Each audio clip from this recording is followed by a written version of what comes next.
We are SLJC, Class of 2023, Chattahoochee Group 2, and our group project was to create the second out of 4 films about the Macedonia African Methodist Cemetery.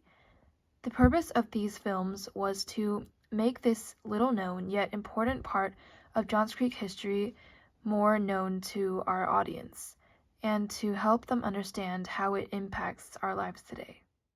Doing the interviews and hearing firsthand from the experts we talked to was the most relevant content area.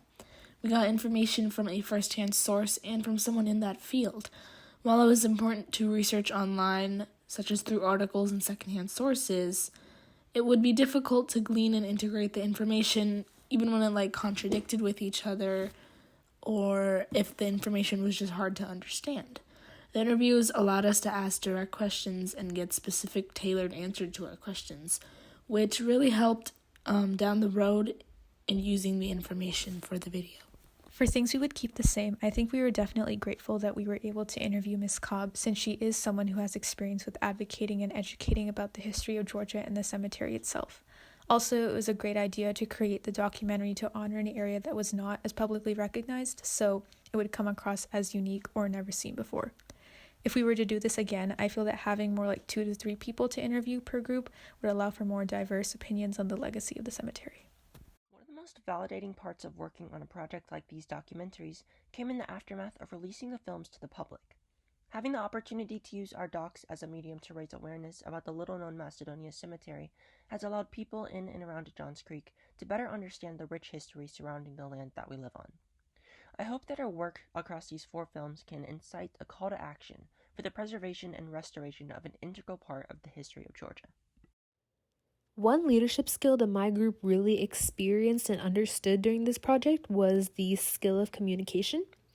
I feel like our group really learned how to communicate well and how to address situations in which some group members weren't communicating well enough. And this is really helpful for us and for the future, because then we understand what we should do if there's not enough communication. I had an amazing overall experience making our Macedonia film. Not only did I have the chance to learn more about the cemetery's history, I also learned quite a bit about Atlanta's history as well. This project has also allowed our group to get to know each other better. We have learned how to work together as a team through this documentary making process. We have also met new esteemed officials and representatives during the presentation of our project. I'm so glad that our group had the opportunity to take on this film. Overall, this was an incredible experience. From the teamwork it took to writing the script and encrypting the primary sources, to seeing each of us shine as a leader, I am so happy to have been a part of this process. I will never forget this documentary that the 7 of us have worked so hard on. I have learned many things about myself, leadership, and historical research as a whole, and this documentary will always be something I think about when asked about something I'm very proud of. If asked, I would gladly do it again.